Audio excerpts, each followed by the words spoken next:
गंगा स्नान की विधि है कि अपवित्र शरीर को गंगा यमुना आदि पवित्र नदियों में नहीं ले जाना चाहिए। इतनी दूर जाकर स्नान करे कि अपने शरीर का स्नान किया हुआ जल गंगा जी में न जाए। बाढ़ के समय जहां तक नदी का जल पहुंच जाता वहां तक नदी का गर्भ माना जाता है। अब वहां से आगे 100 धनुष की दूरी पर, 100 धनुष का अर्थ है 400 कदम की दूरी पर, 400 कदम की दूरी पर शौच आदि करे, मलमूत्र आदि का त्याग करे। 400 कदम की दूरी पर गंगा स्नान की विधि है कि अपवित्र शरीर को गंगा यमुना आदि पवित्र नदियों में नहीं ले जाना चाहिए। अब एक प्रश्न है कि मान लो नदी पर पहुंचे, वहां दूसरी कोई व्यवस्था नहीं है, तब क्या करें? और दूसरा जल ही नहीं है, तब आप क्या करोगे? उसी जल से सारी क्रिया करनी पड़ेगी कि नहीं करनी पड़ेगी?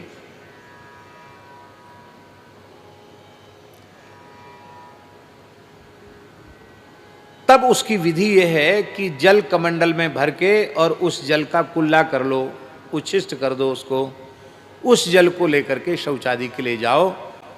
बाढ़ के समय जहां तक नदी का जल पहुंच जाता वहां तक नदी का गर्भ माना जाता है।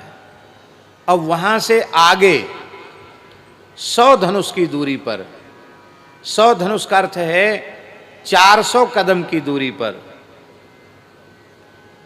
400 कदम की दूरी पर शौच आदि करे, मलमूत्र आदि का त्याग करे। 400 कदम की दूरी पर फिर वहां से आने के बाद शुद्धि आदि करके फिर कमंडल में जल भर के दूर जाकर के उससे एक बार स्नान कर ले। वहां उतनी दूर जाकर स्नान करे कि अपने शरीर का स्नान किया हुआ जल गंगा जी में न जाए। वहां स्नान करके अब फिर यदि दूसरा सूखा कपड़ा है तो सूखा कपड़ा पहन ले, नहीं तो वही गीला कपड़ा पहन के दंडोत प्रणाम करे, फिर आचमन प्राणायाम करे, संकल्प करे, तब गंगा जी में स्नान करे। अशुद्ध शरीर को नहीं धोना चाहिए सीधे सीधे, ये विधि है। गंगा में जाकर के शरीर मलना नहीं चाहिए। स्नान करके तैरना, कूदना, भागना, दौड़ना, हंसी ठिठोली करना, ये सब तीर्थ में वर्जित है। मर्यादा पूर्वक गंगा जी में गोता लगाकर स्नान करके और फिर बिना शरीर को मले हुए जल से बाहर आना चाहिए और उस शरीर को पोंछना नहीं चाहिए। पोंछने से तीर्थ के स्नान का पुण्य तत्काल नष्ट हो जाता है। गंगा यमुना आदि का जल शरीर पर ही सूखना चाहिए। अब एक प्रश्न आप कर सकते हैं, उत्तर काशी जैसी जगह में तो बड़ी ठंडक है, वहाँ तो पहले जल में गोता लगाना भी बड़ी शूरता वीरता का काम है, और गोता लगाने के बाद स्नान के बाद फिर को शरीर न पोछो और बढ़िया हिमालय की हवा लगती है, तब तो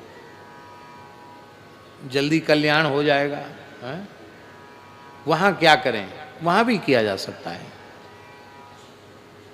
वहाँ भी किया जा सकता है। बस मन में भावना हो, आप स्नान करके शरीर न पोछें, आप ऊनी वस्त्र कंबल आदि गीले शरीर पर ही लपेटकर थोड़ी देर वहीं बैठ जाओ, तो सूख भी जाएगा, जल टपक के सब सूख जाएगा। जो कुछ कपड़े में लगना होगा वो कपड़े में लग जाएगा, पोंछने का दोष नहीं लगेगा, और थोड़ी देर में शरीर में बढ़िया गर्मी आ जाएगी, फिर लंगोटी बदल लो, फिर अपना कपड़ा पहन लो। ये विधि है। करना चाहोगे तो सब जगह हो जाएगा, न करना चाहोगे तो कहीं नहीं होगा। अपने राम तो अभी उत्तर काशी रहे तो खूब गंगा जी का जल, पैर की स्थिति ऐसी थी कि नीचे उतर के जा नहीं सकते थे, लेकिन 2 बार तो हमने कहा कि भाई लाद के ले चलो हमको, क्यों गंगा जी का पूजन भी करना, गंगा जी में स्नान करना है। खूब देर तक स्नान किया, क्या कहें।